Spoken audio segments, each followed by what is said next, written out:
Hi, I'm indie fantasy author Melinda Kucsera, and in this episode of Fantasy, Lore, and More, Louise Holland is joining me to talk about her book, Spark of the Divine. And I've already got questions, so welcome.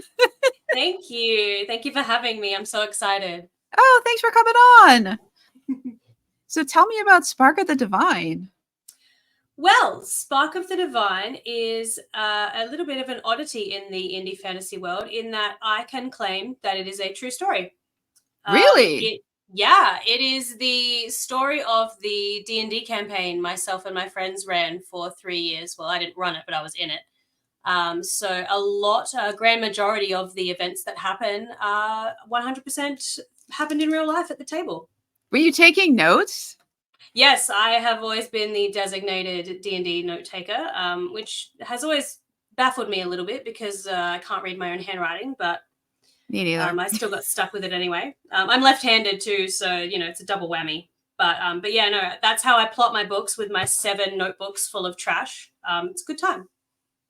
Yeah, I can't blame my bad handwriting being left-handed. I'm ambidextrous. I can actually write with both hands, and my handwriting is equally terrible with both hands.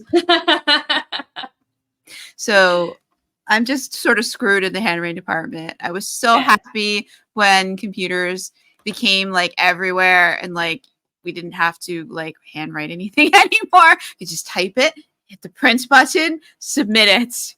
I'm gonna age myself. I just was allowed to write like school projects and stuff in like my last couple years of high school. Up until then, they were like, no, it has to be handwritten. You can write on a computer, but you have to handwrite it for your final assessment. So that was not a good time for me. I definitely think my grades improved once they could read it. Yeah, well, on state assessments, then we still had to handwrite that. You didn't have computers then. Ugh, yeah, worst.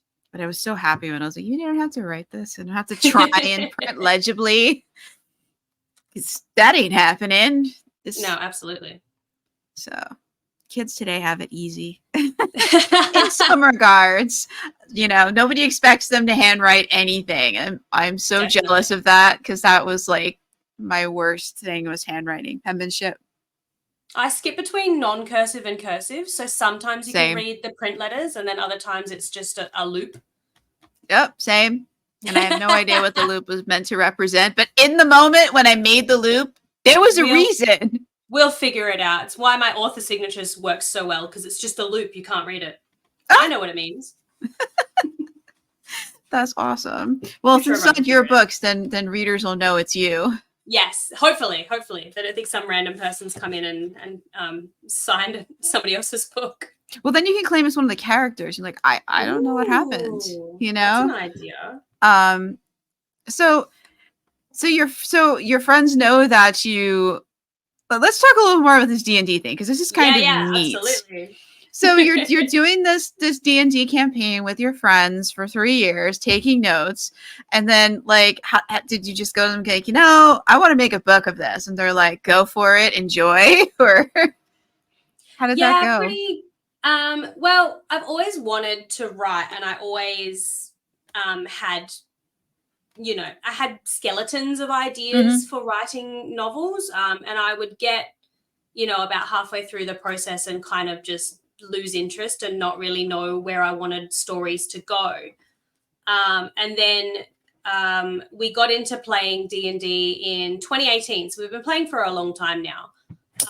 But about halfway through the campaign, I was like, you know what, this would make an excellent story. But I kept it on ice in my head until we finished the campaign. So I would know from A to Z where the story was going to go.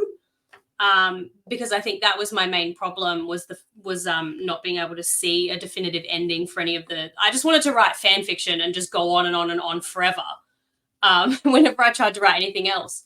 But yeah, looking at when we finished that specific campaign, which has ended up being the first trilogy of Kalaraak Chronicles, I could see the 3 books in my mind start to finish. I knew where they started, I knew where they ended, and I knew where they needed to go.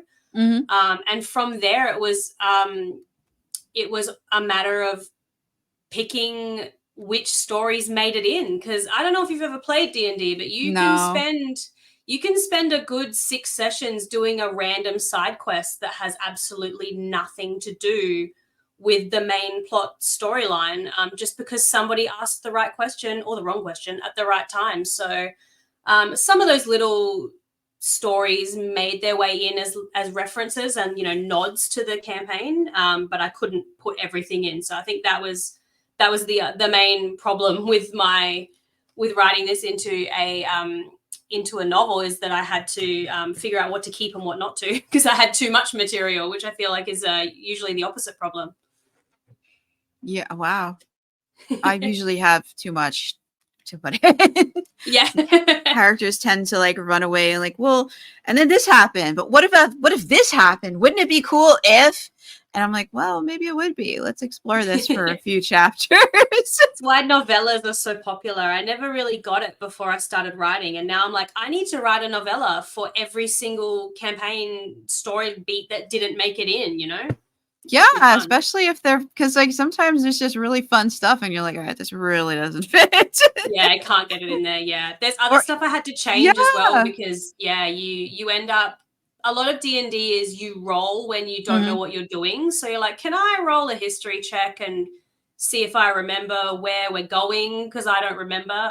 So I obviously couldn't put that in the book, because it's not a lit RPG. It's specifically as a fantasy where if you didn't know what D&D was, you would still enjoy reading it. I didn't want it to be dependent on people's knowledge of Dungeons and Dragons in general. But yeah, there's definitely still little bits in there where you can sort of see the dice rolls if you squint, which I thought was fun. But I had to change a few things so that they made sense in a novel format as opposed to a collaborative storytelling moment around my lounge room table. And what did your friends think of this? They loved it. They were all in for it. A lot of them, I did have to make them sign IPAs though, because just in case I get ultra famous, they can't be liable for anything I made their characters do in the novel. So they still own their game versions of their characters, but the characters that appear in Spark of the Divine belong to me. There's differences in some of them. Some of them I completely changed personalities and how they are, because I needed them to fit a role that they just didn't play at the table. And others are pretty much carbon copies of who they were at the table, which is quite entertaining to me, because for example, one of the main characters, Reven, he is a cult fan favorite, and his player is still bamboozled as to why. His player is like, why do people like Reven? No one likes Reven. I don't like Reven. He doesn't I think like he sees too much of himself in Reven. Well, I'm like, dude, people like Reven. I don't know what to tell you. That's wild. Did you have to change anything else from, because D&D also has their own books and it is their own IP? Absolutely, yeah, for sure. There was a lot of feverish Googling at the start of what exactly was public domain and what wasn't. Like anyone can use the words elf or dwarf, but you start getting into things like tabaxi, even just things like that. Like I had to come up with my own term for cat people, which I ended up going with kitskin, which is kind of like a Frankensteining of a couple of different words for cat and person in different languages. I think of Serbian, maybe. Yeah, I think I went Slavic for that kind of area. But yeah, definitely had to be careful because I didn't want to get sued. Yeah. In case you get uber famous and they're like, wait a minute. For sure. And it's even the thing about Dungeons and Dragons, anyone who's played it can tell you it's kind of a mismash up of everything you've ever experienced, especially when you're building a game. So I had to double check with the dungeon master, who luckily is my husband, so he's usually in the next room, whether or not something was borrowed from something else. So I would go, hey, is this actually from anything, or did you make this up? And he would be like, yeah, I lifted that from from such and such a TV show that nobody's watched. And I'm like, okay, I'm going to have to change that one. Sure. Moving on. That's interesting. Like, instead of your research was like, okay, how do I not get sued? Pretty much. What was original and what is borrowed, and okay, what do I have to change? For sure. And like I have this, basically there's no new ideas anymore. Everybody is a mosaic of everything they've ever experienced, and it's hard to know when something's come from something that already exists, or if it truly is something you've just thought of. I remember one of my dearest friends, who was my only beta reader because I don't trust anybody else. He, halfway through the book, he was like, are you aware that these guys are the Animorphs? And I was like, what? And then he gave me a bunch of parallels between the main characters of my book and the main characters of the Animorphs. And I was like, I didn't mean that. I haven't read the Animorphs since I was like 8. But I mean, it's a nice found family dynamic, I guess. But then we had a bit of a chat, and we discovered that you can basically, it's like the 6 degrees of Kevin Bacon. You can relate any story back to the Animorphs if you try hard enough, just based on the way that the Animorphs is written. Wait, so I don't think I've read the Animorphs. It's more about the, so obviously it's the kids that have the powers of they turn into animals or whatever for like an hour before they get stuck. But it was more, there's like 4 main people in the Animorphs, and like 2 of them are in a relationship with each other, but they don't talk about it. And then 2 of the other ones are like in like a bantery, bickering relationship, and then they're different. But then 2 of the other ones like knew each other from way back, and then they've joined in, but they're a little bit more on the outside. Like it's, you can sort of find those parallels with a lot of different, in a lot of different stories these days. And I just think I think it's funny, because was that subconscious in my mind? Like, because I loved that so much as a kid, did I put that in there without even really knowing? Possible. It's possible. Possible. Absolutely. Other than that, like the Percy Jackson books, like I loved them growing up as a kid. I never read them. I don't, honestly, they still hit as an adult. I reread them recently-ish, and I was laughing out loud. Like there was some funny stuff in there. I also, just quietly, I feel like if people had paid more attention, I would have been diagnosed with my ADHD maybe 20 years earlier, because I was relating to everything going on in that book. And it's very, very specifically neurodivergent kid related. So that's definitely a big thing. But yeah, like definitely making sure that you take inspiration from the things around you and the things that have made you who you are without stealing it is definitely a fine line to walk, especially when you're taking a story like this one where we were playing a game.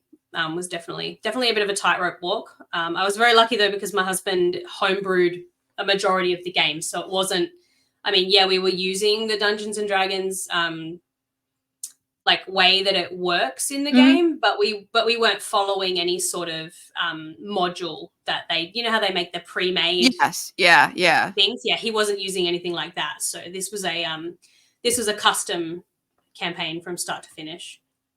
That's really cool. Yeah.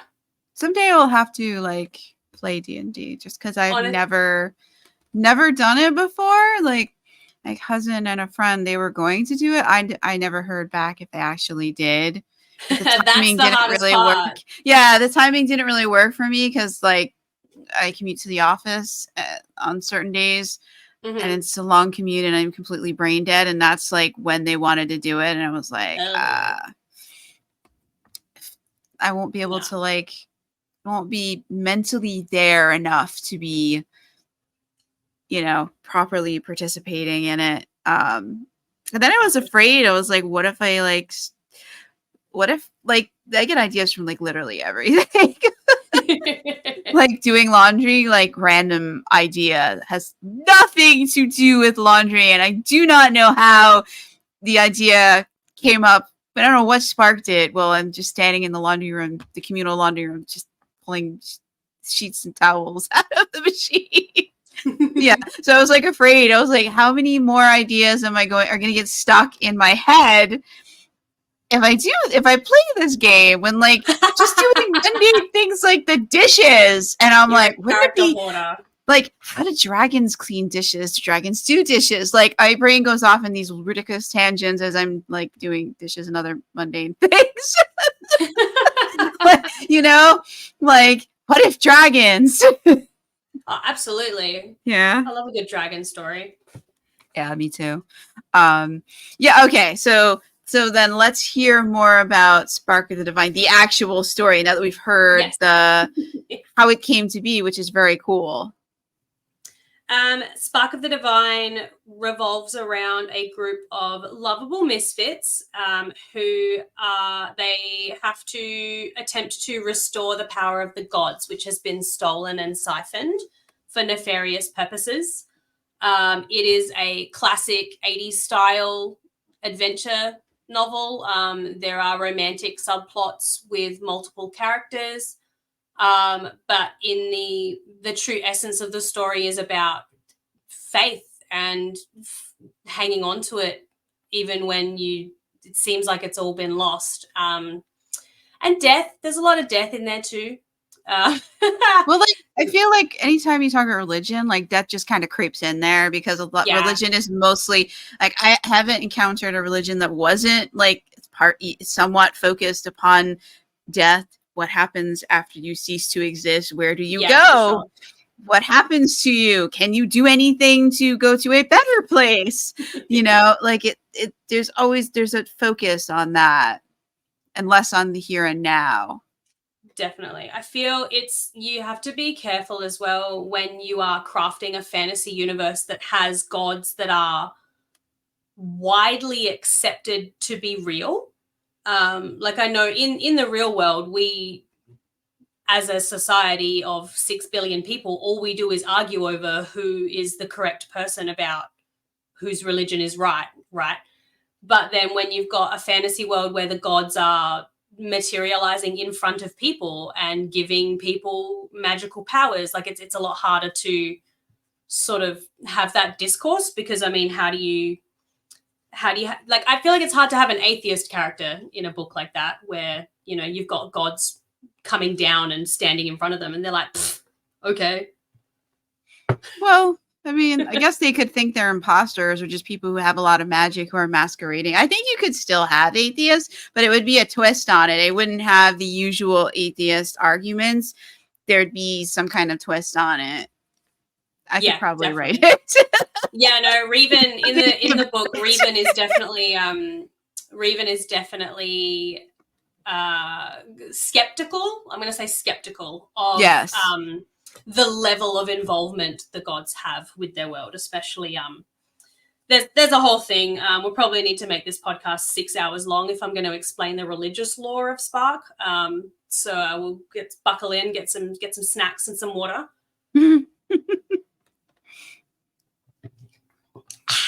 But yeah, at its heart, it is an adventure story. It's a big old long quest. There's different realms that they have to travel to.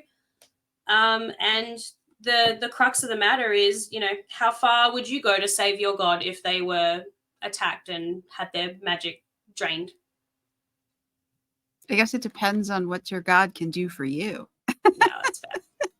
Definitely fair. It's got to be symbiotic, yeah.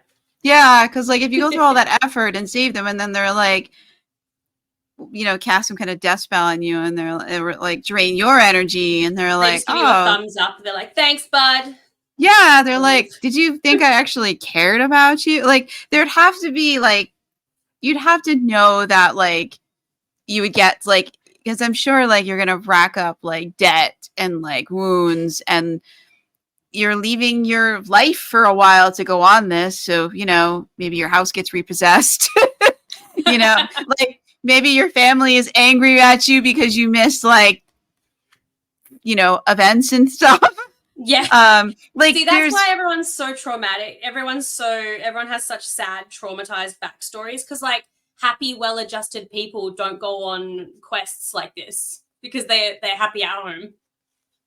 Well, I mean, I just recently did a story where they were happy, well-adjusted people who did go on the quest, but I wrecked their world, so they didn't have a choice. Oh dear. I was gonna say, did they have enough annual leave to go on that? They had paid time off.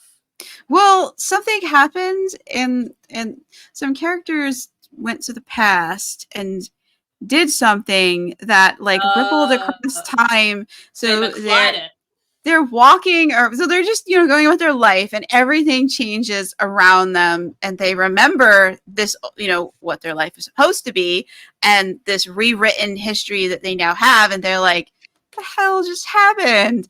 And one of them is like, I don't know what just happened, and I don't care. I'm going to figure out who did it, and I'm going to make them pay. And her quest, yeah, she ropes other people into the quest, because there's people who don't remember that things changed. Yeah. And then they do remember if they spend time around her, and it gets just, I mean, I write epic fantasy with the humorous, more 80s-ish, like humorous, fun kind. So we've got, it gets crazy. It's not out yet. I'm still working on it. I love describing things as 80s because it just gives you such a specific like mind picture of the kind of story you're about to read. Like when you say that a story is like, when a fantasy story in particular as well is 80s, you get that classic, that feist, that like early Sanderson kind of the Jordan, like the vibes of that makes me so happy. But this is like, it's like 80s in like, but it's like, it's also like, I don't know, it's hard to say, but it is a bit 80s, but it's also more like Terry Pratchett, like but without, it's not a social commentary. There's no, if there is any in there, it was completely unintentional, and I can't see it as the author. Douglas Adams kind of vibes as well, or yeah, it gets kind of, we skirt the line of ridiculousness on purpose, because I'm never doing another time travel story ever again. So we do all the things because I'm never doing it again. It was impossible to plot. Yeah. I'm working on time-based magic in the second of our series. And don't do it. Just break it so no one can use it, because it's like, it's so hard to plot. Well, it's proximal. So is that the word? Oh God.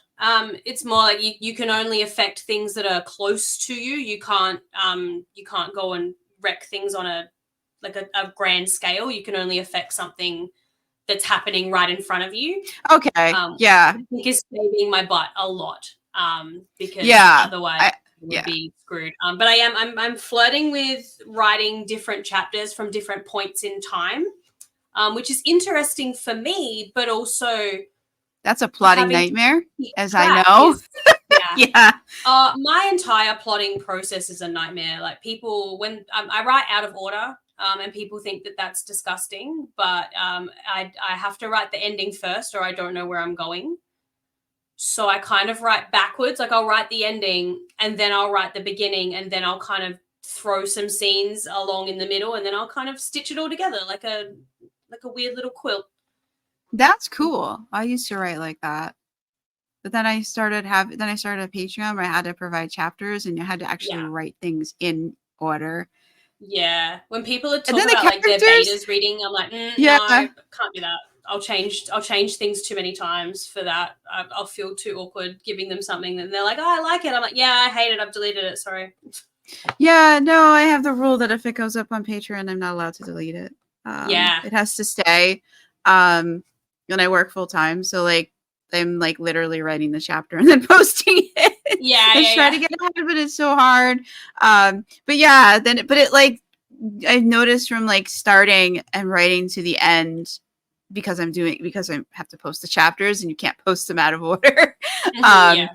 That like it's given characters greater flexibility to go off on side quests, because I don't realize it's a side quest because I haven't written the end yet, because I'm just delivering the chapter that I have to deliver that day. I do not know what they're doing in the next chapter until I get there. It's like fan fiction. I remember like sitting up waiting for the next chapter to drop on a fan fiction, and you don't know if it's going to be, something that's going to be 20 chapters or it's going to be 200 chapters and end up being, 1 million words worth. Like but there's something beautiful in that. I kind of like that. When you're reading a book and you can see how much you've got left to go, and you're freaking out. Like, there's I don't like that, because then I start to lose faith. I'm like, oh God, this isn't going to be resolved in this amount of time. So, I kind of like not knowing how much time you've got left. Yeah, I have no idea. I'm always like, I have no idea how many chapters are going to be. There could be 20, it could be 55. I have no clue. The real never-ending story. Well, no, the last book I wrote was 54 chapters, and it was 120,000 words. Oh, yeah. So ish, somewhere around there. But I don't write long chapters, and it was multi-point of view. But I mean, at one point I didn't think it was ever going to end. I was like, are you going to the story is called Summon the Gods. Are you going to summon them? Because we have too many chapters now, we are too many chapters in now to change the title, because we've already been talking about it other places. Can we please do what it says on the cover? Or just what it will say? Mark? Like, summon the gods? Maybe. That's what I was wondering. And then they finally got to it. And I was like, oh my God. That's the hard thing about starting from the beginning and getting to the end, because you have to give it a title. So you think you know what we are doing, and you have to write a little blurb about what we think we are doing in this. And then somehow, so I definitely miss being able to write it like you are, write the end. Well, I like to write the beginning, so I would write the beginning, and then at some point, where the hell are we going with this? Let's write the end, even if we change it later. Let's create a target we're at least aiming for. I really like writing prologues and epilogues separate as well. I'll write them before I write anything else, because I know I can go into them, but it also the nature of a prologue and an epilogue is they're not meant to really be connected to the main story. So I can have my bookends of the story that I want to tell, and I know that they're not going to have to be changed too much in the nature of the story, which I really like. That's cool. I don't have an epilogue, because the sequel starts 2 minutes after the previous book ended. So how do you do an epilogue for that? Yeah. And they lived happily ever after for the 2 minutes it took them to go on the next adventure. Right. No, I like the ability to give someone a POV that you wouldn't want to spend the whole book on, because it would give too much away. For example, most of my prologues, besides the original prologue, most of my prologues and epilogues center around they're in the eyes of gods. So I'm not writing the entire book in a god's POV, because you're not going that's going to A, give too much away, and B, it's too removed from the rest of the situation to really kind of give the reader the immersive experience that I want them to have. But it's nice to have that little glimpse into what's going on the other side of the veil, essentially. So your gods don't get involved in the story? Mine do. I have. Oh, they absolutely do. I have several that do, and we get their point of view. I need y'all to not know what they are thinking, because there is some crazy crap going on up there in their heads. So. Oh, mine are just as lost as everybody else in the book. They have no more idea what is going on than anybody else. They're just trying to figure it all out. That's fair. My and stay a step ahead of the mortals. Yes, absolutely. Doesn't always happen. Yeah.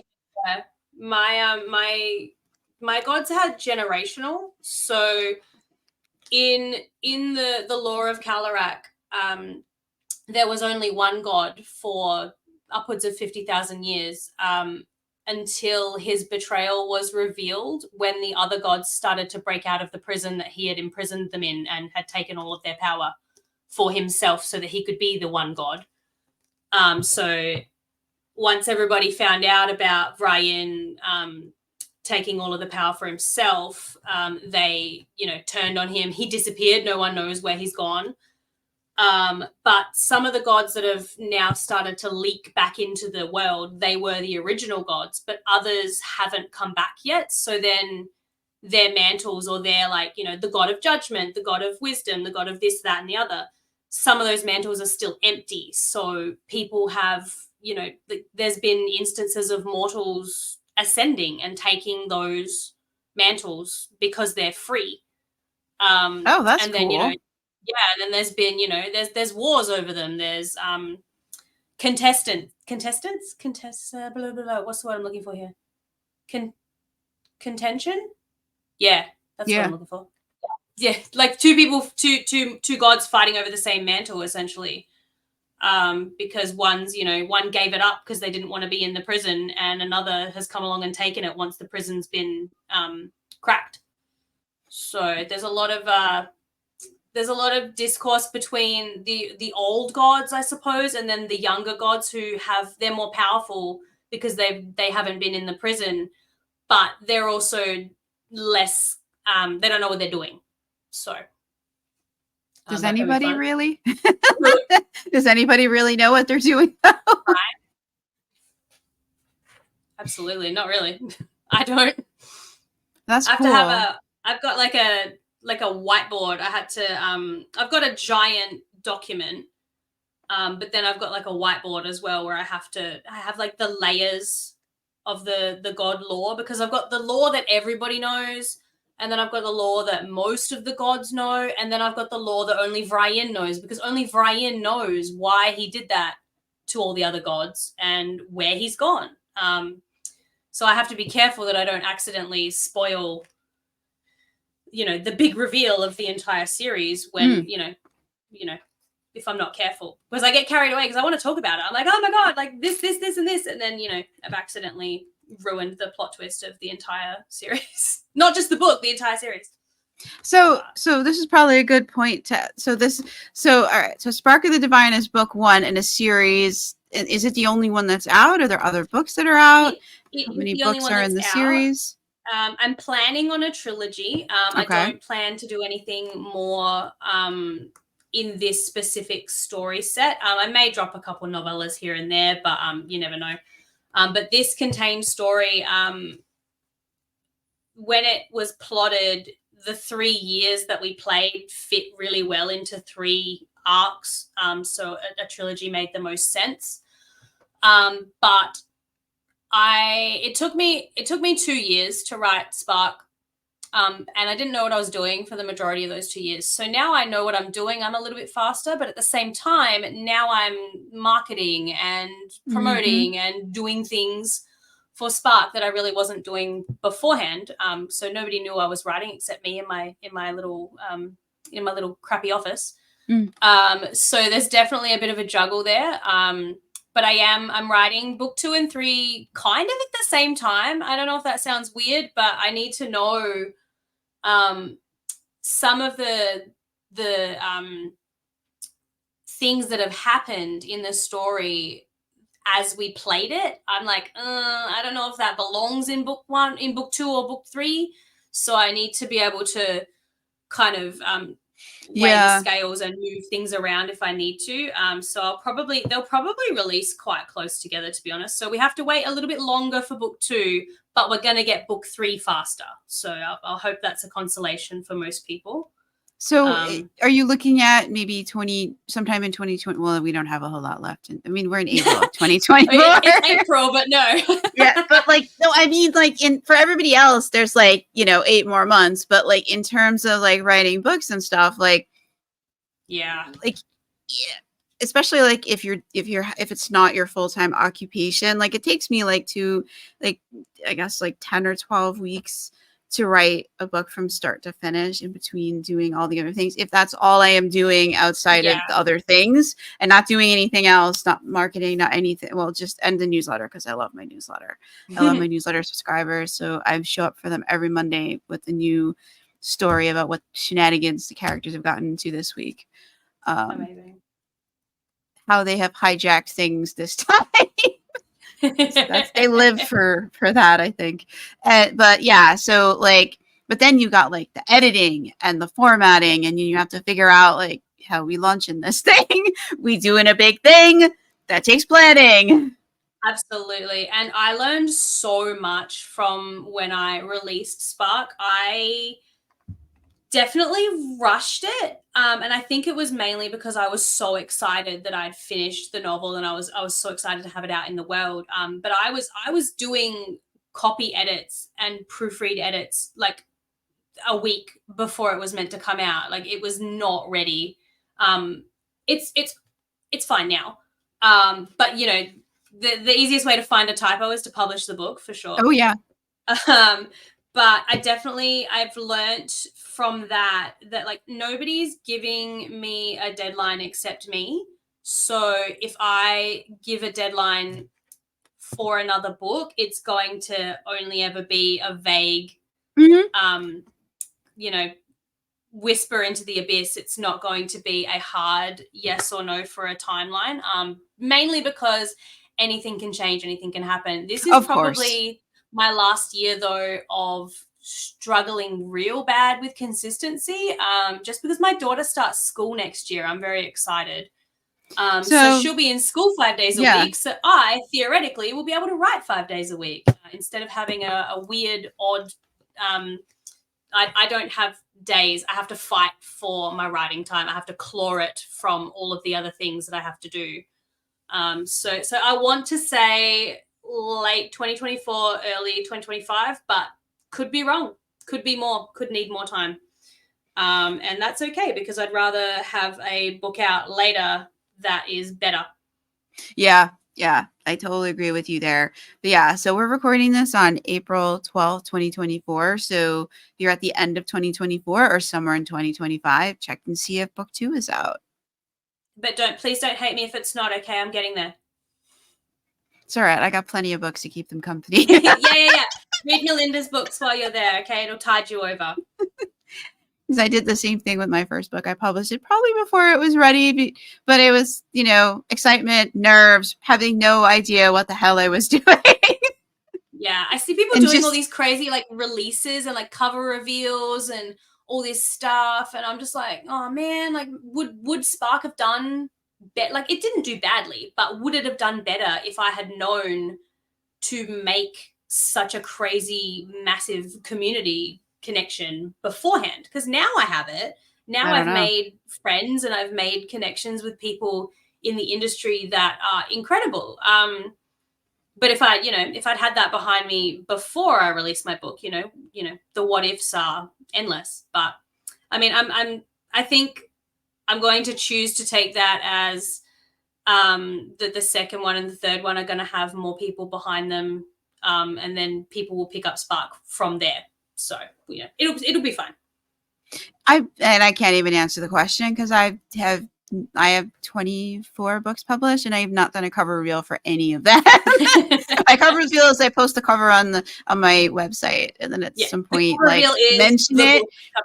Yeah, and mention, oh, you know, this is coming and here's the cover. That's it. Like, no pomp and circumstance. I didn't know what an arc was until like I started signing. Like, I made my Twitter. I didn't even make it. I like rebranded my Twitter from my old crappy Twitter that I didn't really use. I just had it for Taylor Swift updates.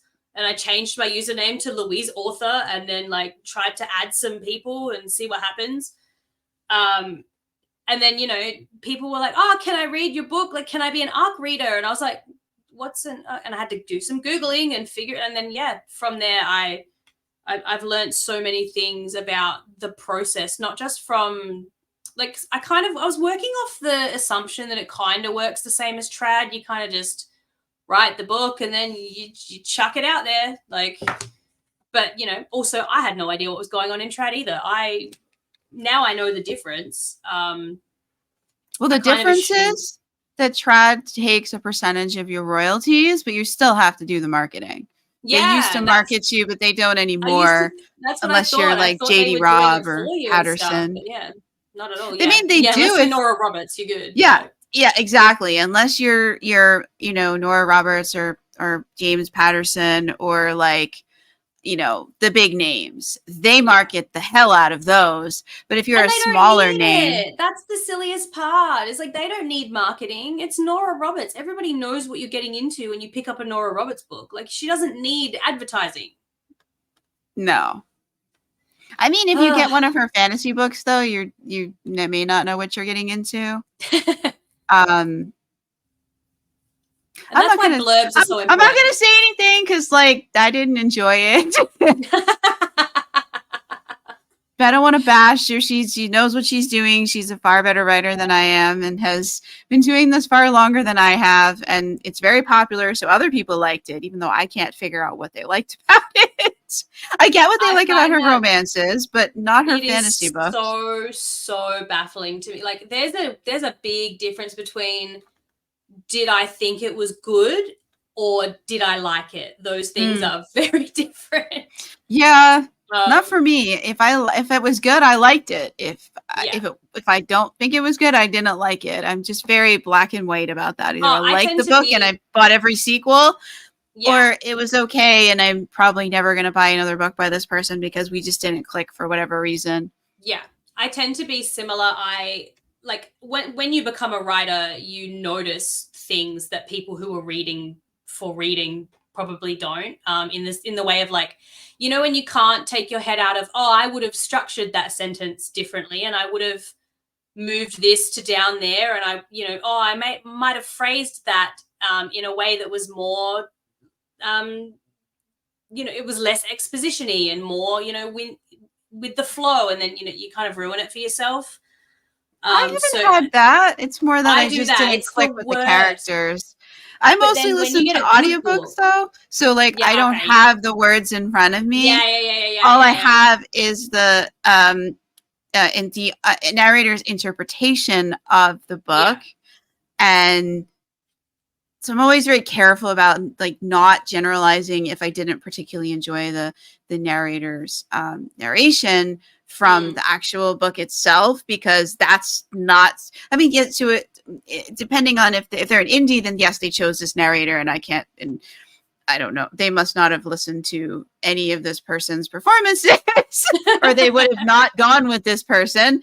But if it's traditionally published, then usually the narrator's performance is really good, and then it's like, okay, I just don't like the characters. I'm not feeling, because I listened to one earlier this week and everything about it, I should have loved it, and it just kept irking me. I liked one of the characters, but she was not the main character. I really didn't like the main character, you know. And, like, they did a couple of things in the book, I get why they did it, that really irk me, that I just don't like in books.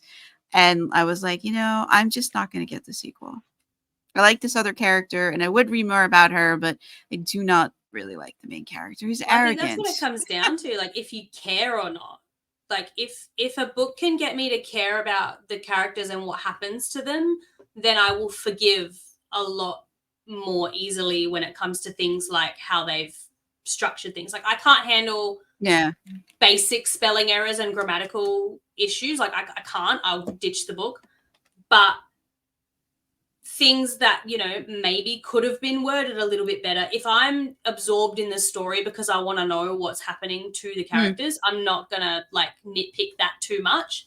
It's when an author fails to really sort of draw me in with a character that I start to, like, I can see it happening in my own brain. I'm, like, pulling myself out of the story and starting to, like, edit the book, which is not a good time. No one wants to do that. I'm not an editor. I don't claim to have superior editing knowledge, other than being raised by English teachers. And, you know, you get raised by the kind of people who are like, if you say she and they say, who's she, you go, oh, Jennifer said, like, you know, you get corrected all the time, just in case.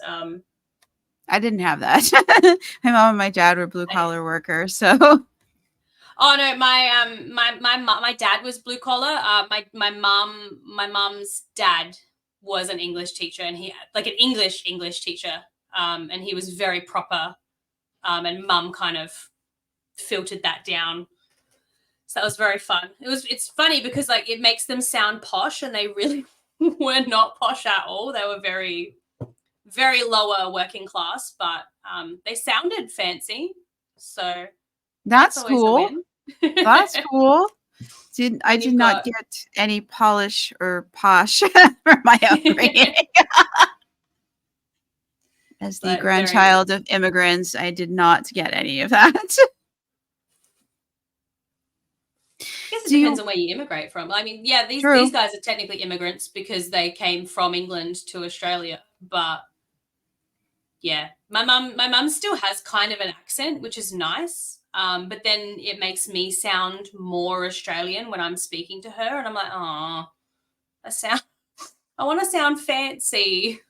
But then you speak to like someone from Melbourne or from Sydney, and they think that people from Adelaide sound like we're trying to be posh.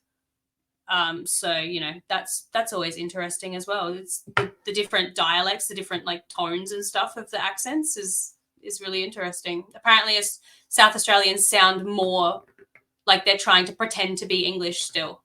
Really? Yeah, apparently. I did not know that. I got that a lot when I went to America, which granted was 2014, so a long time ago. But yeah, sometimes people would be like, "Oh, are you from England?" And I'm like, "No, not even slightly. Just was raised to speak kind of good, I guess. I don't know." And then it kind of goes downhill from there. Yeah, I mean, I definitely hear the Australian in your accent. Yeah, for sure. That was before. I was pretty sure that you were from Australia, maybe with some English extraction because I could hear the English. Only because I like lived in London for 6 months when I was in college. But it was frustrating because like there's so many people, so many New Yorkers in London that like people. Oh, it was like you went halfway around the world just to be home. That's so annoying. And there'd be like just things that are very New York that are just there, but they don't make sense. Like I just can't, like, I don't know if we just borrowed it from them or they borrowed it from us. It was fun and it was weird. And there was so much American accents there. Like I was so hoping I'd come back with some kind of accent, but it did not happen. The main thing I remember about New York was watching, like, you could tell who the tourists were because they would wait at the crosswalk. But the people in New York would just walk out in front of the cars with their hand out, like, "No, I need to walk here." And I'm like, "Hey, I'm walking here." It's like not a cliche. It's real. No, it's not. It's real. Yeah. I mean, there's certain intersections. Oh my gosh, they're going to get hit by a car.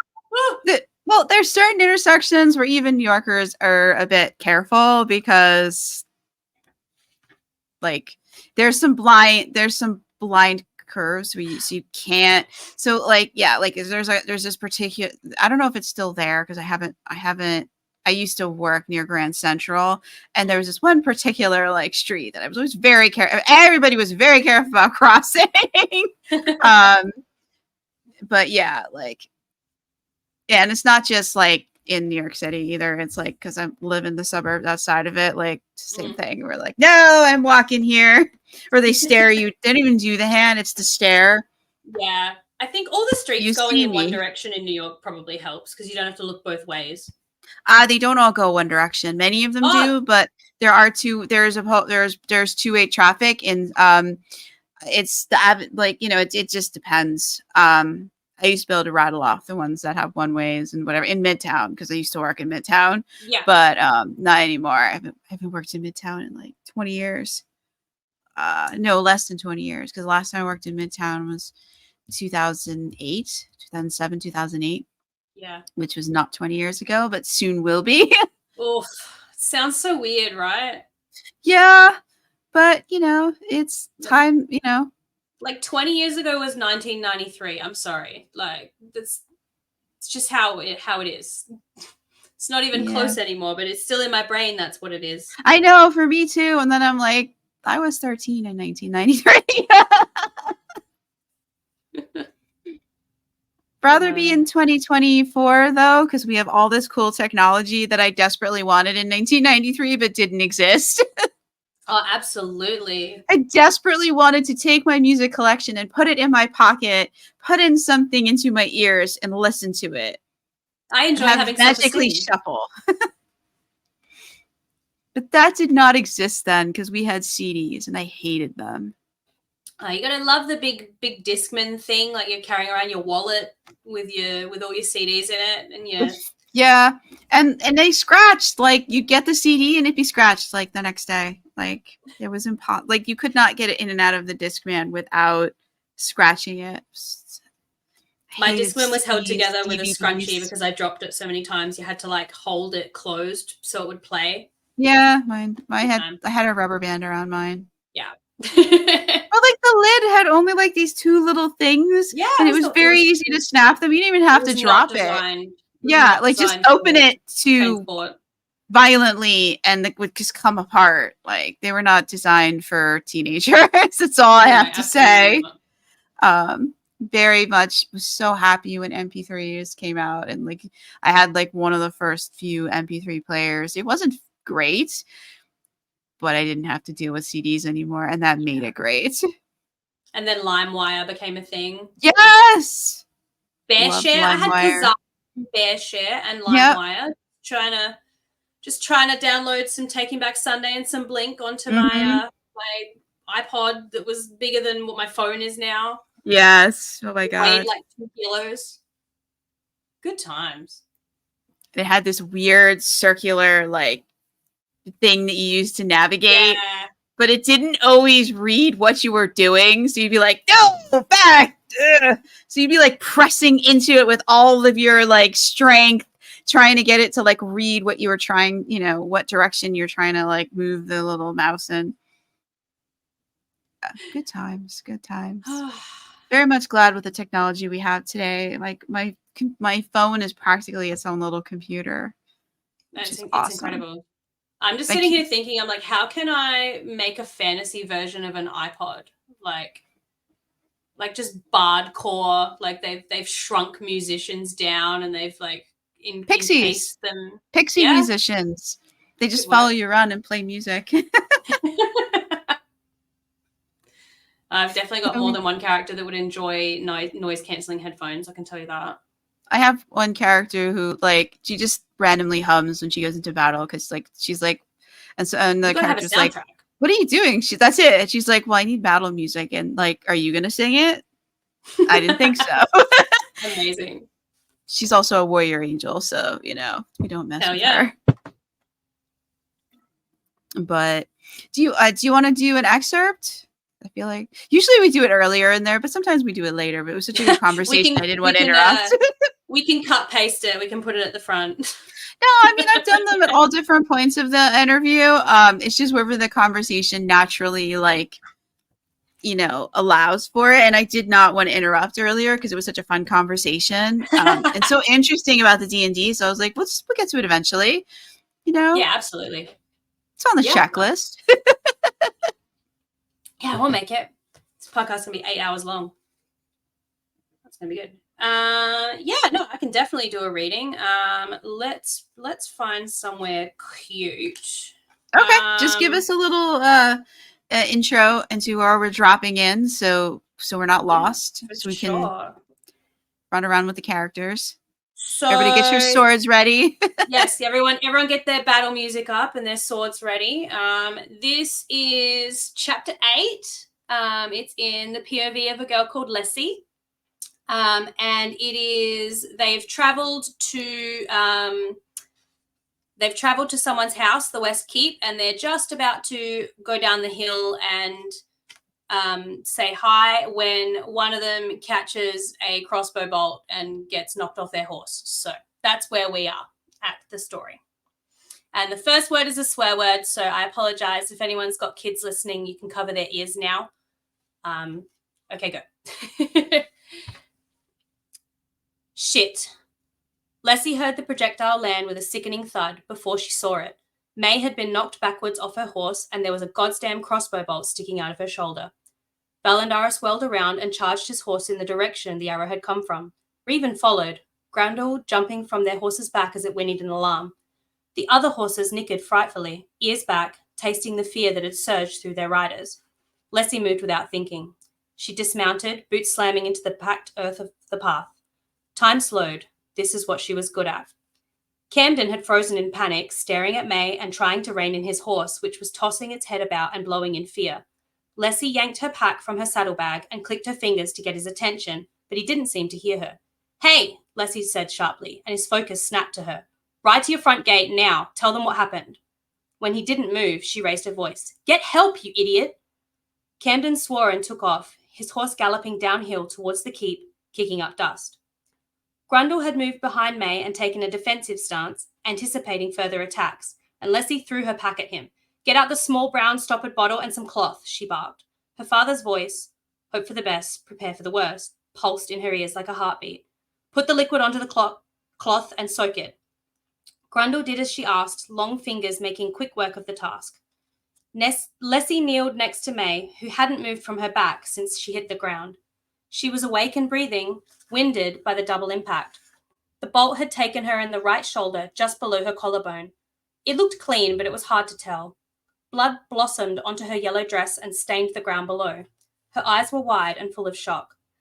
Leslie spoke as calmly as she could.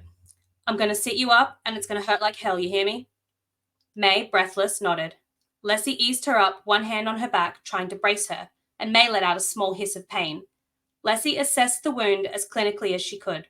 The glint of metal shining showed the arrowhead of the bolt had gone through to the other side of May's body, piercing clean through the muscle of her shoulder. At least it missed her heart.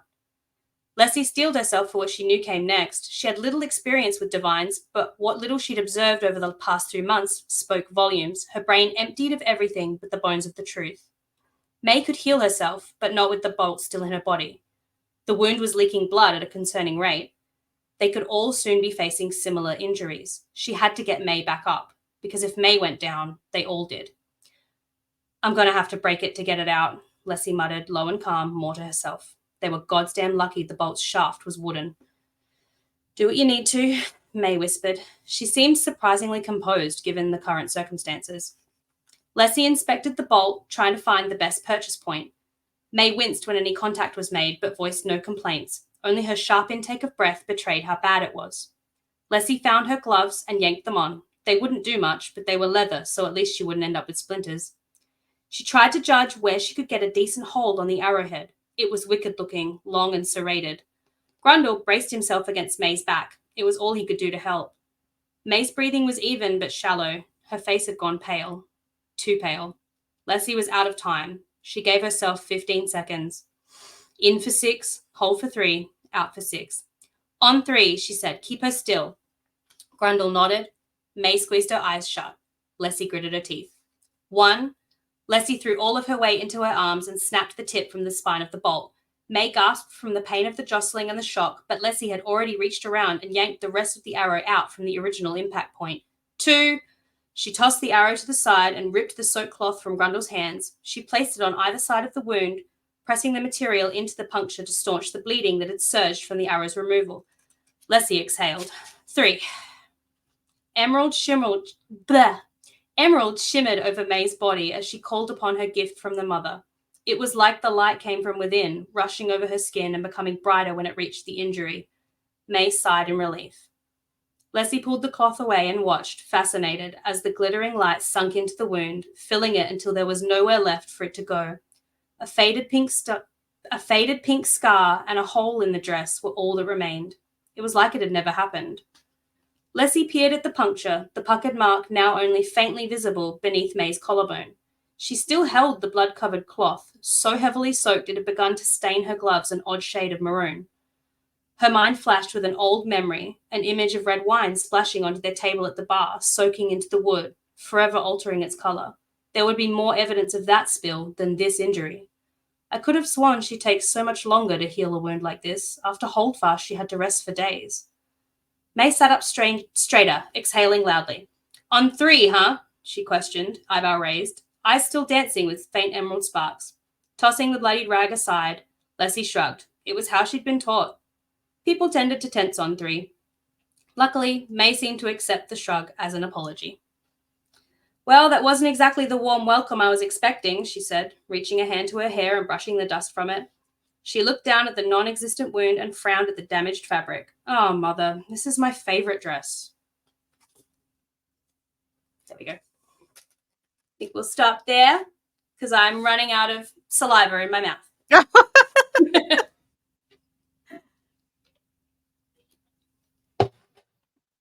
What do we think, gang? Do I have a career in Yes. narrating? Yeah. No, it was I think, yeah, definitely. You definitely have a good reading voice for it, or narration voice. Whatever the Amazing. No, I thought you were great, but I Thank like you. listening to authors read their books. So I No, might I be can imagine. biased. We And I don't like have that thing in the ACX, is that what it's Mhm. called? We don't have that in Yeah, Australia, so I've kind of, if I want to make an audiobook, it's got to be me. So and it's got to be Find a Way. Yeah. yeah. Yeah, no, yeah. But at least you can still, if you wanted to make an audiobook and record it. I tried doing that. I got over halfway through one of Mm. my books, but I picked the longest one, unfortunately, because it's the first in a series. Yeah. It's just so much, and I never felt like it was right, Yeah. like that. It was particularly challenging for me to try and give each character a distinct voice. Yeah. In my head, they all do, but me trying to voice that was very hard. Don't think I have the vocal range for that. um, yeah, I found that very challenging. Um, Yeah, I don't think I could do the accents. I feel like that would be weird. When I played, so Leslie was my character at the mhm, table, so she's very near and dear to me because she's basically who I would be if I didn't have a filter, or if I wasn't a pathological people pleaser. She at the table has a very Appalachian, southerny kind of drawl of an accent, which, when you start playing D&D, you have posh English or Yankee. That's mhm. kind of the two that people go to. So I already had a posh English person, so I went for the Yank. And I don't think I could pull that off in a novel for reading. I feel like people would get too offended. Oh, okay. They'll be like, I "Why is this girl talking like that, y'all?" Like, ugh, not a good idea. Yeah, I yeah, definitely yeah. toned That, it down for the novel. Like she still says y'all a couple of times because I mean that's her. That's just how she talks. But but definitely like, had to have some in-game in universe reasons for doing that. but like, y'all is not strictly Southern U.S. English. Like, Not I anymore, I live don't in think, for I live in the sure. East Coast, and I hear y'all a lot. I think I type y'all a lot more than I actually say it, but And I think internet culture has it's so also useful just for, adopted it, because you all is kind of a mouthful, so y'all yeah. works better. And like, it's gender neutral, it's all encompassing, Hmm. saying yes, everybody in this group, like it's serving a good purpose in Yeah, that's why I think internet has embraced that, and like I yeah. hear it. I live in the East Coast, and I hear it at work. I hear it all the time. It's like it's not. So I don't think you need to defend using y'all, but that's just me. That putting a yeehaw accent on top of it might be a little bit much That though. Yeah, that would be, but just saying it in like your normal like accent, Mm. no, because it's like it's all over everything. I think it's not a swear, but it's similar in the same to when if people write like asshole or asshole, like if Hmm. it changes the difference of it depending on how it's spelled. Like I think it's super English one way and then it's super American the other way. I like the a-hole or the alpha hole that I've seen a Yeah. lot in like author groups. Like I like that better. I don't know Mm. why. Like there's just I don't know why, but I liked alpha hole and a-hole. And this one vampire book I was reading, she calls them fang holes, the vampires that are like being assholes. I love a good made up swear that like makes sense that you would Hmm. say in your life. And same with like when people say gods, um you know, like, because we say oh my god depending on, like, I'm not religious at all, and I say oh my god maybe once every half an hour. So I think it's something that is so ingrained in language as an exclamation. You need to have something that is on the same sort of level, like I know a lot of books are like curse the fallen star. It's like no one's gonna actually say that when they're, you know, like when they've stubbed their toe. You know what I mean? You need to have something quick and bitey, and it's like, oh gods, like, it's pretty funny. Yeah, I agree with you there.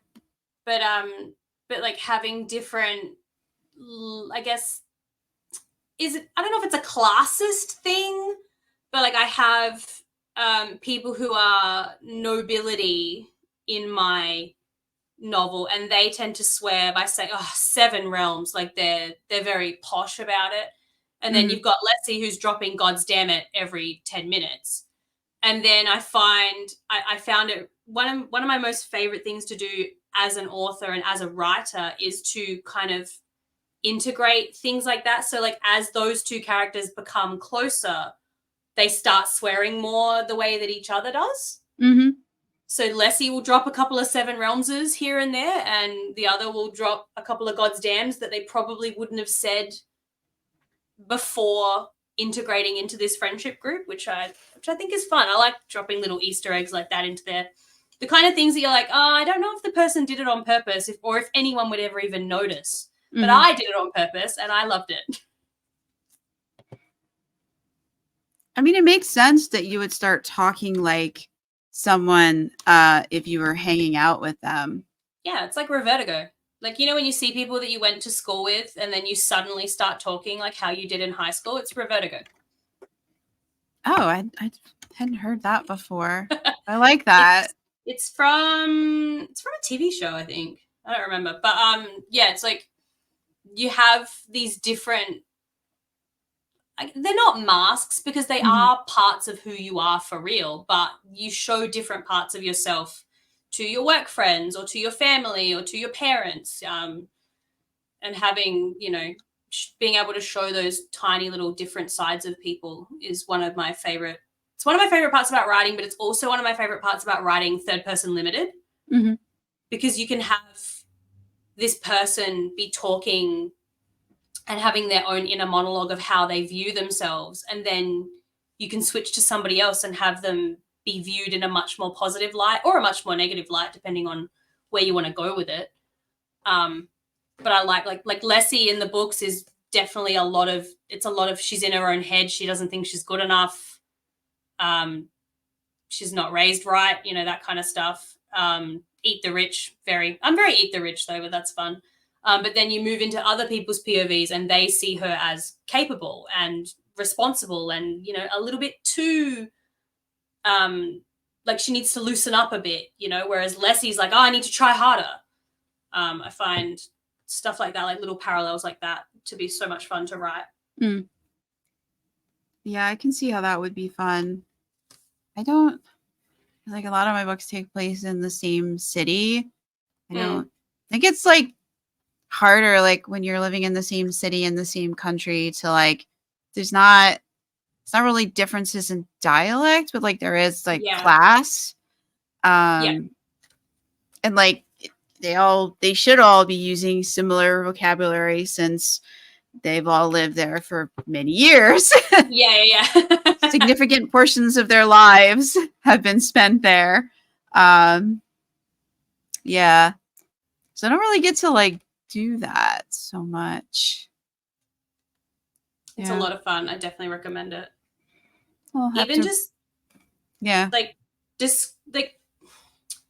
I read some advice once upon a time, and it said if you want to put, you don't have to, but you don't have to put it in your book, but you have to have an explanation for why things are the way they are if they're different to the real world. So like, for example, I have coffee because I can't not have coffee because I'd rather die than have coffee in my book. So I have to have, I go more into it in the second book, but like the country that is in the equator, which is basically the equivalent of where Ethiopia and Egypt would be in our world. That's where coffee comes from, because that's, you know, the best climate to grow coffee beans.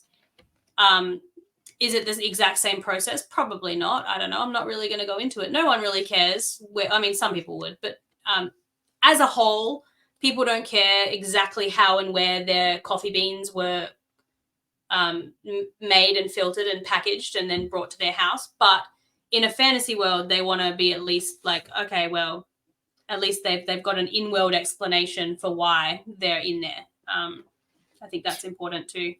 And it's fun with a fantasy book where you can do like a massive world. Like, and I've got 7 realms which are vastly different to each other in terms of climate and population and what's going on. Like, one of them's literally the realm of the dead. No one's going there. But because there's no coffee there. There's no coffee there. Absolutely. That's why they don't want to go. That's why everybody's dead, because they're too sleepy. They haven't had any coffee. Yeah, I don't have coffee in it because they live in a temperate climate, and you can't really grow coffee if your country is like 90% enchanted forest. Hey, you can have an enchanted coffee tree. It'll be fine. Well, there's a lot of things that you can't grow in an enchanted kind of, forest that experiences winter and fall and spring and summer. So yeah, I definitely had to do a lot of thinking about, well, what are they going to eat? Yeah. What sort of things are they going to have? Like there's no like grain field, but you can still make bread. They're just making it out of other things. It's a gluten-free world. I mean, this country would be gluten-free because they can't dream. They can't grow. I think they would all actually have celiac, because I was thinking about this recently, because they can't grow wheat. There's a magic fence around the country, so they don't do much trading with the outside world. They're not even sure the outside world still exists. So, like, they don't have cows, so because there's no grazing land, they don't, like, there's so many things they don't have, and they tend to grow a lot of their food in these caverns underground under these magic crystals. So, because, they've got these giant caverns, and like, well, we can't, the trees will kill us if we try to knock them down to make land for farming, but we have these giant caverns that nobody is defending. Why don't we just put them down here? They've got magic crystals. They glow. They probably eat a lot of mushrooms. You can grow those underground, right? Mm-hmm.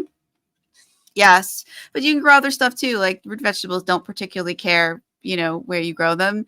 It's like grow lights. And you can grow a lot of things with grow lights, and they've got magic crystals of all different shapes, colors, magical properties. So, and there's people with plant magic, so they have plenty of food. It's just they're not eating gluten and they're not eating cow's milk dairy, but they would have like sheep and goat's milk. Yeah. I think I struggle with wanting to explain everything, because like in my brain I'm like, I know why this stuff works, but in reality, as long as it makes sense, you can kind of write it in a way that then gives the impression that that it makes sense, and it doesn't have to be like, you end up showing like 10% of your world or something crazy like that. I definitely think I've shown more, but I have 24 books published, so like when you get to book 24, maybe it's a bit more, but like things come up, like they'll be, they're like, it's winter and they're having a hot drink. Well, you can't grow, like chocolate doesn't grow. It's not going to grow in New York. It's just not natively. So, so they can't be drinking hot chocolate. You can't really grow coffee in New York either. So they aren't drinking coffee. What the hell are they drinking? You have to like think about that. Like, well, you can definitely grow nut trees, so maybe they made some kind of thing using ground up nuts or something. Maybe they're drinking some kind of hot, sweet nut milk or something. That you could definitely get. So like stuff like that, you end up having to think about this, and like they have to go down to solve this other problem. Well, they should walk past the darn farms that I know are there. So because they're cool, and they have to go wandering around down there to find some other magical problem. They should walk past some of the cool stuff that I've known is down there for $14. Yeah, just You so that we know? can finally show the reader for sure. Yeah, like I have this lake with this giant pink crystal and that glows in the middle of it, and there's a village around it, and they're very protective of their pink crystal, because it's soothing, and it's very soothing, and like they have a very peaceful village, because I mean you're really gonna like misbehave, and there's this giant, like, well, I mean giant, like huge, like glowing pink crystal shedding this like very soothing light on you. I mean, they've almost got this idyllic situation happening, and they don't really want anybody to ruin it. Yeah, like, So do not piss off the Himalayan salt lamp in the middle of the ocean, please. exactly, like just interesting things, and like since there's so many magic crystals everywhere in this country because of the nature of its composition, they're just naturally occurring. We can have glowing waterfalls, because they're just, water likes to flow over things. So, but it would flow over glowing rocks, of course. So, we had to show that because they were tromping around somewhere, and it was like, well, we'll just put one right here. Since we know it can happen, we'll just stick one right here because it's cool. One of my favorite parts about writing is having to take words that we have taken for granted in our everyday life without really thinking about where they're from, and then having to deconstruct them. Like, for example, I know this is a hot debate in a lot of writing circles, but the word champagne, you can't say champagne unless you have the area of Champagne from France somehow And the stuck in the middle of, specific type of grape that is native to that area. So, like, you're writing and you're going blah, blah, blah, blah, and you're talking about they're at a ball and they're drinking, and you just shove the word champagne and you keep going. And then, I didn't really think about it. And then, I saw a comment on it and went, do I have champagne in my book? And I went back and I looked at my manuscript, and I was like, okay, but instead of getting worried about it, I took that as an opportunity to be like, okay, well, what's cooler than champagne? What would be more fun? And now when there's any descriptions of people drinking what would in our world be called champagne, it's described as iridescent, shimmering wine. It's rainbow. It's got, it's basically got that holographic effect almost of different colors and stuff. And, one of the characters comments about how they can only make that kind of shimmer coloring in a certain region of Kalaraak, which is one of the countries, which is kind of like, a little bit of a joke nod to not being able to call it. You can't call it iridescent wine unless it's from that part of Kalaraak. Otherwise, it's just shimmering goblin wine. Like that's really cool. It's so much fun. I just had, wine. I didn't even like go into what it is, because like they can have fruit. If you can ferment fruit, you get wine. Like it could be apple wine, it could be and stuff berry like whiskey. wine. Like I'm not going in there and being like, I did. The dwarves are in charge of the liquor because dwarves know how to make liquor. That's everybody knows that. But I'm not going to go in and have like a 10-page explanation on how whiskey can exist, because I feel like it doesn't matter that much to the immersion. Like everywhere's gonna make alcohol because out of something. Yeah, I just realized that like since they can grow root vegetables, they probably have like vodka and other things that are made out of like fermented potatoes and things, because they have potatoes. Absolutely. Because you can grow potatoes. You don't need to have, yeah. Yeah, so I didn't. The tiniest little words you don't realize they're from our world. Like I wrote an entire ball scene talking about waltzing, and then had a moment where I was like, oh, I don't know if this is, and I googled it, and like waltz is a specific German word.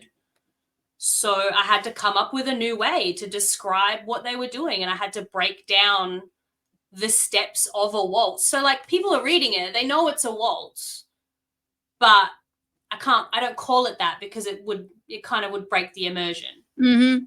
Yeah. Which I think can be equally frustrating because you're just trying to just say what you want to say and get going into the plot more. But it's also I enjoy the puzzle of deconstructing what it actually is and then having to describe it in a different way.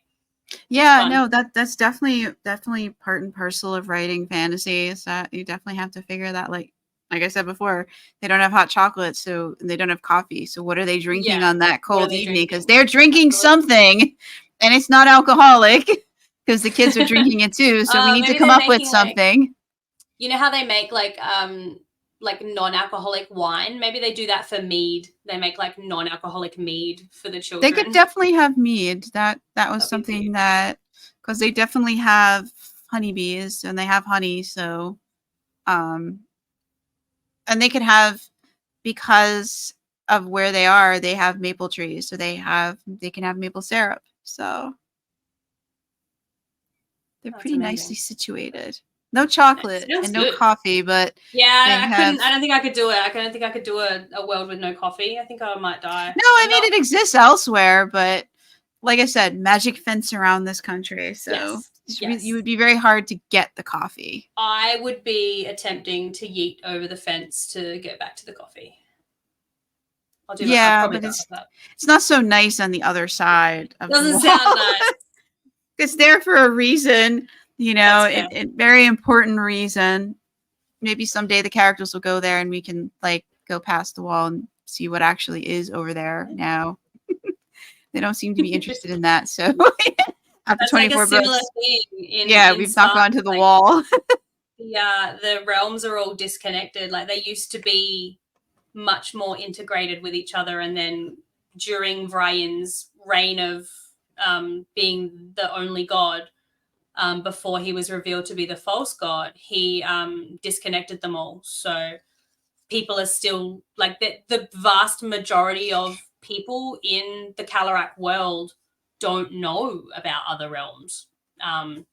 They just think that theirs is the only one, which I think is pretty cool. That's pretty, that's basically how it is in mine. They don't think there's a rumor that like stuff exists outside and there was a war and so they didn't lose the war and all die. The wall went up, the magic wall. But like, they're just not interested in like messing with it because what they've heard about that, you know, in the stories is that it was not, there are monsters out there and we don't want to let them, we don't, you know, yes, we have to deal with the sentient magical forest, but like if we don't piss it off, it just protects us, you know? That's fair. If it ain't broke, don't fix it. Yeah, and it does produce a lot of food too. Like it is generous. Like it's not just like we're gonna stand here and glare at you with our eyeless tree trunks. Yeah. What is it with fantasy and having weird trees? I love it. I have weird trees in my book too. Weird, like the gods, when the gods who have been they've still been in the prison, they can come down and manifest through like, but they have to do it through ancient trees because that's like a connection to the world and to like the oldest part of the world. I butchered that explanation, but and then there's also like a connecting, one of the only ways to connect through the realms is through something called the Oaken Eternal, which is a interconnecting passage tunnelway of trees that are like super, super old. I don't know what it is, but yeah, I feel like you can't write fantasy like it. You can, but if you have a weird tree in your book, at least you got to have at least one weird tree related thing to make it a fantasy. It's great. Yeah, I have so many. But I grew up like right at the edge of a state park, like looking at like forested like hillsides and stuff, and like everywhere you look was just forested hillsides. I mean, there were other houses and things, but they were like these large hills, and they're complete. And there were houses on these hills, but they were dwarfed by the trees. You couldn't see the houses on these other hills. You could just see the trees, and it's just like a sea of trees. Than that? That's super fantastical. And we were not allowed to go in the woods because there were like abandoned things in there, and like that's where people put like, and like bodies. At one point, at one point, this part of the forest closest to our neighborhood, like, we're going to develop. So, like, we're all told you can't go in this forest. So of course, we went into the woods. Absolutely. You Of know, course you it was are. this forbidden, magical place to us that we were not allowed to go. So that's where I That's one got it way to get from. people to go somewhere, is to make it forbidden. Absolutely. Yeah. Although my parents meant it when it was forbidden. They know now that we went to the woods as kids, but like they were afraid of, like, you know, that there was like holes and things that we'd fall into or whatever. I don't know what else they thought, but yeah. I think that's what it is for me, is that I just grew up with so many like trees around. When I created it, I was like, well, they'd have trees, obviously. You know, Yeah. I'm seeing trees. Obviously, they're going to have some trees. And you write what you know. So I was like, you know what? They're just going to, I'm not going to like, I don't have to think too hard about like what can grow in my corner of New York State. You know, I've tried to grow it and either did grow or it failed. So Yeah. I have a fair idea of what they can grow. I don't have to research this. Or if I need to research it, I can put the seed outside and see what happens. You know? I'm definitely not a green thumb. I am not an arborist. I kill mint. Like, I can't keep anything alive. So Mint is like definitely. impossible to kill too. That's Yeah, no, it's amazing. not. I've done it. That's amazing. Yeah. We I've tried to tried to. kill it and we Well, couldn't. one of my friends was like, "Oh, if you cut it right back, maybe it'll perk up." So now I have like this bonsai version of mint that's about this big, just like sitting in this pot. It's dead. It's not coming back. Oh.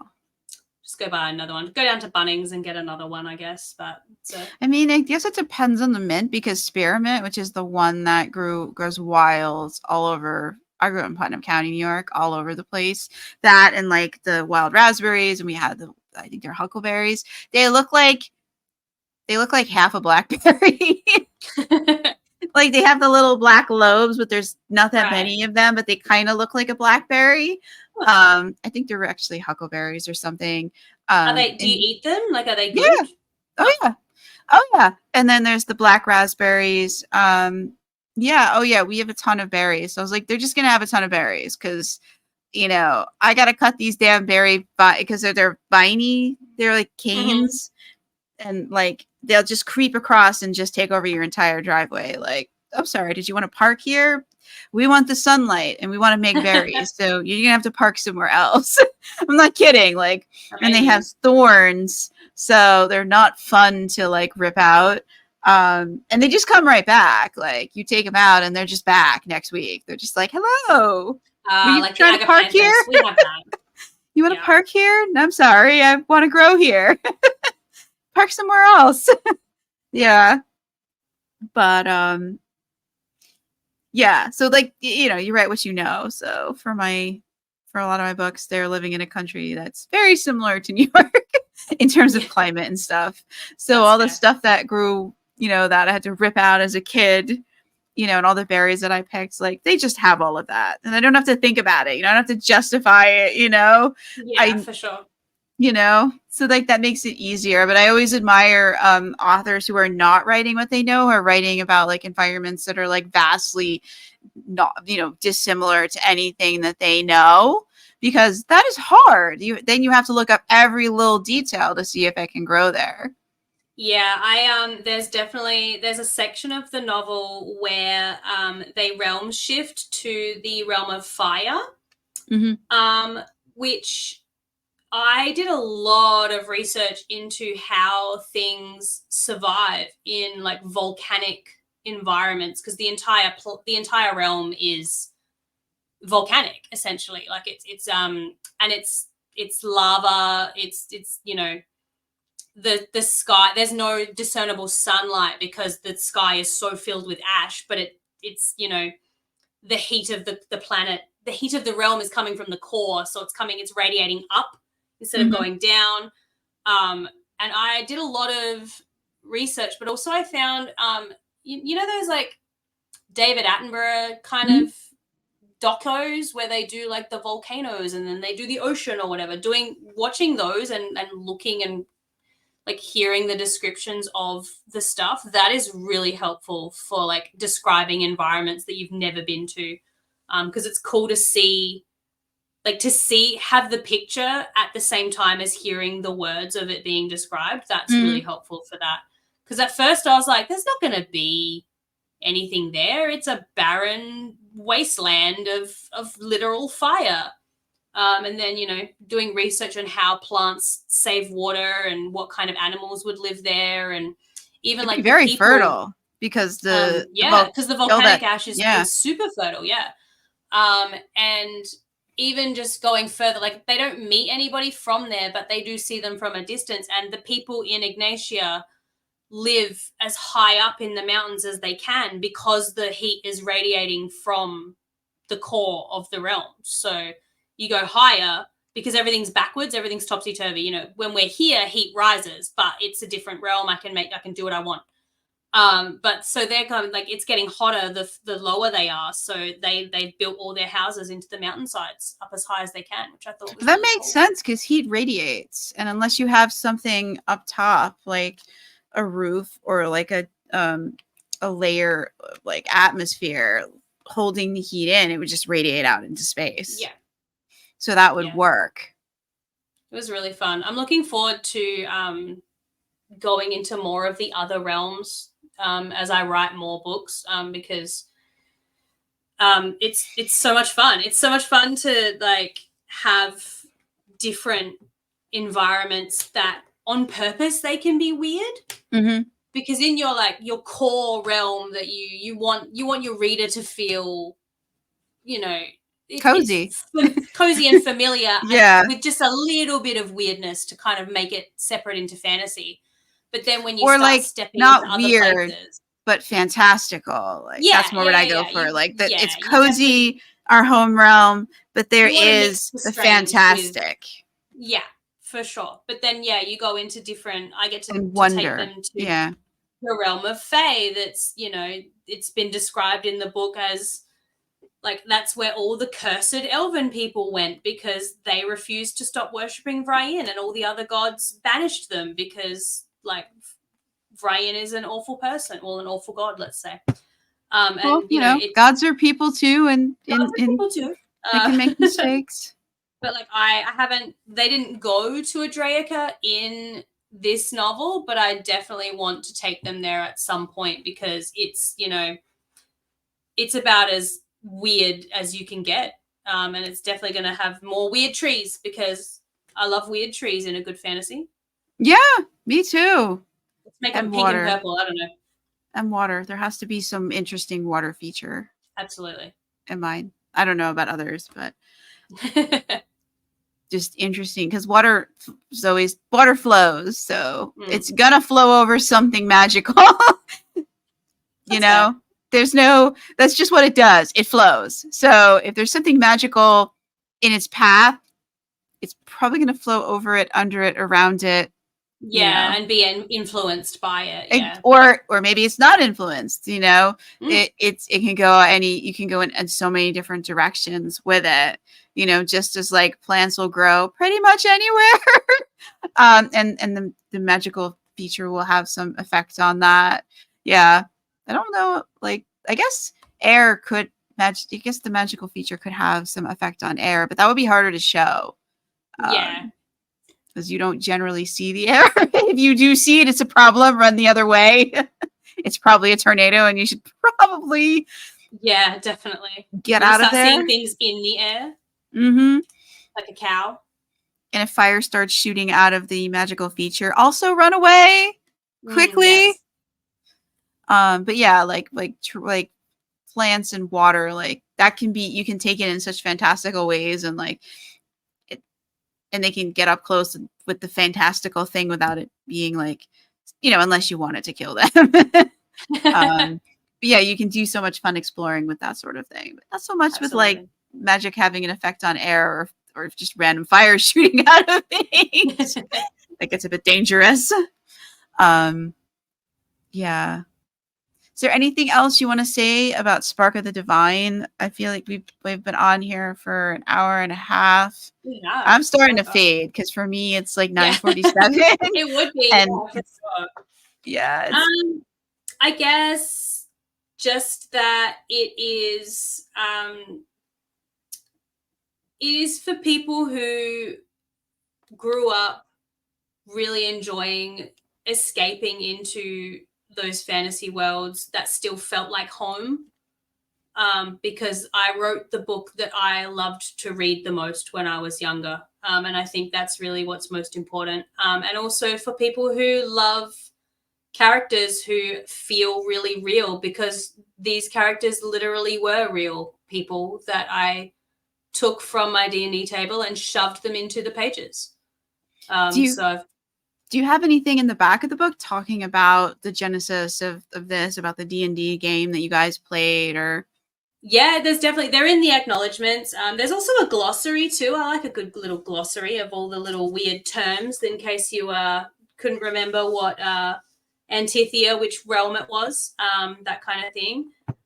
But I'm not super big on like I didn't do like a forward or anything. But yeah, it's in the acknowledgements, and it's in I dedicated it to them. So I dedicated it to my husband, who was the dungeon master, and to the original members of the Sunday D&D Kalaraak crew, who first brought their characters to life within it. Because without them, I wouldn't have this novel. So, or I would, but it would be a lot smaller. It would just be me. so, and you said it's just going to be a trilogy with maybe some novellas. Is there something, and you said you may not write anything else in this world for a while after that. Is there another world that you're playing in D&D that you're thinking of making a series 3 years from now? That wasn't 100% true, was it? So yeah, basically I have this trilogy planned for these characters, I should say. This world will definitely be seen again and for more. These characters in particular will probably most likely stay in this trilogy. But yeah, we have been playing every Sunday since 2018, and sometimes we play and we also play every second Monday. So I've got a lot of material. I'm definitely looking at adapting our other Monday night campaign, which is more of a steampunk, more modernish kind of campaign, which is really cool. And as well as we also play a pirate campaign now. So, maybe I'll end up on the high seas for a bit, which would be fun. But I have to be strategic in that, because I know that there's quite a lot of people who are, quite a lot of people listen to me like I'm famous. There's a few people who have been very demanding of book 2. So I feel like I would be being a little bit of a jerk if I was like, hey, here's another series that I just started, when they're like, I want book 2 of this one. So I definitely want to make the Kalaraak Chronicles, the OG trilogy, my main focus. But I definitely have plans to adapt other campaigns, and they are all connected, because my husband is a psychopath when it comes to making these campaigns, and I'm even worse. So it's gonna hopefully end up being a Cosmere moment where we connect them all together, which would be really cool. I'm hoping I can pull it off. I think you can. I mean, I have, well, no, it's 6. The 6th series is not published yet, but I have 6 series set in the same world, and they all connect somewhere, somehow. It's just fun. It's just more fun to do it like that, even if it's just a little throwaway comment, or if, you give, it's more than that. Yeah. It is way more than that. I have crossovers, and I have characters that I have stories that actually cross over. You'll see it from some character's point of view in one book. In a different series, you'll see what they were doing that was that while this was going on, and what they saw, and it'll be part of whatever story they're doing. So, and then characters will just randomly have cameos and show up in it, and maybe they'll help, and maybe they won't help. They're not the main characters, so they're not really required to like help. Yeah, you can do all sorts of really fun things. I think I've done all of the really fun things that you can do with that. Yeah, crossovers are the hardest, especially when you're doing scenes from different points of view in different book series. They're not part of the crossover trilogy per se, which is my current nightmare. I don't recommend you do that. It's a plotting nightmare. I did not set out to do that. The characters tricked me. So, but it doesn't sound like you'll have that problem. They're not running the show. My main worry is accidentally spoiling things before I get to them in the original trilogy. So that's my main reason for wanting to stick to getting this one out first, because I don't want to accidentally be like, oh, I have to explain plot point for this to make any sense, and then it goes and ruins the rest of it. So gonna be quite strategic and careful with my release schedule. Mm-hmm. No, that sounds good. I've probably spoiled some of the things that I'm going to be doing with mine, but like, I don't care. You're vague enough. It's fine. Maybe, I mean, it might just get people, interested to read. Also, like, sometimes spoilers are your best advertisement. Yeah, I found it so hard to market without doing spoilers, because I feel like I love not knowing. I don't like being spoiled at all when it comes to stories.